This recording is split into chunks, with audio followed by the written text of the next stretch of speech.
Psychology of trading part 1. அதாவது பங்கு சந்தையில நிறைய சைக்காலஜிக்கல் எஃபெக்ட் இருக்கு.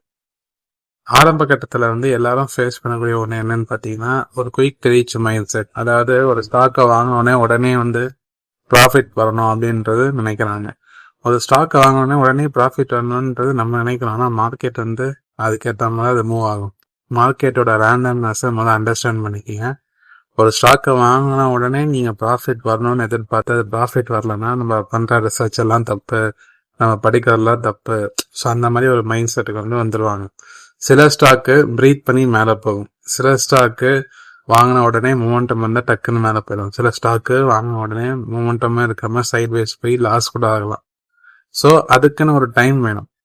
வாழ்க்கையில எந்த ஒரு விஷயம் நடக்குனாலும் அதுக்குன்னு ஒரு டைம் வேணும். ஓகே, அதே மாதிரி ஸ்டாக் மார்க்கெட்டும். ஒரு ஸ்டாக்கை வாங்கிட்டு ரிட்டர்ன்ஸ் வேணும்னா அதுக்குன்னு ஒரு டைம் கொடுத்தாதான் அது ரிட்டர்ன்ஸ் கொடுக்கும். உங்களோட இஷ்டத்துக்குனா அது ப்ராஃபிட் கொடுக்காது.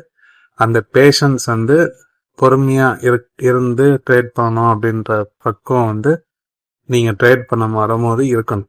இருந்தாதான் இங்க சர்வை பண்ண முடியும்.